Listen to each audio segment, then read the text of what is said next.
સરહદી વિસ્તાર એવા થરાદની અંદર આજે એક સાથે 4 એમ્બ્યુલન્સ રાજ્ય સરકારના આરોગ્ય વિભાગ દ્વારા આપવામાં આવી છે, જેની અંદર ઓક્સિજન સહિતની મોનિટરિંગ થઈ શકે તેવી વ્યવસ્થા છે.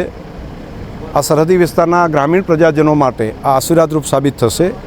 એક સાથે આ 4 થરાદ વિસ્તારના પ્રજાજનોને આ 4 એમ્બ્યુલન્સ આપતો હું ખૂબ રાજીપો અનુભવું છું. તે સિવાય એક સાથે 25 જેટલા પેટા સેન્ટરો પણ આરોગ્યના ગ્રામીણ વિસ્તારની અંદર સુવિધા મળે એ માટે આજે ખાતમુહૂર્ત કર્યા છે. 1 વર્ષના સમયગાળામાં કામ પૂરું થશે. હું રાજ્યના મુખ્યમંત્રી ભૂપેન્દ્રભાઈ પટેલ અને માન્ય આરોગ્ય મંત્રી ઋષિકેશભાઈ પટેલનો હૃદયથી આભાર માનું છું આ વિસ્તારના પ્રજાજનો વતી કે આ વિસ્તારની પ્રજાના હેલ્થ માટે તેમણે ખૂબ સરસ કામ કર્યું. હું જિલ્લા આરોગ્યની ટીમ અને જિલ્લા પંચાયતની ટીમને પણ અભિનંદન આપીશ કે સમયસર કામ પૂરું કરવા માટેનો સંકલ્પ તેમણે કર્યો છે.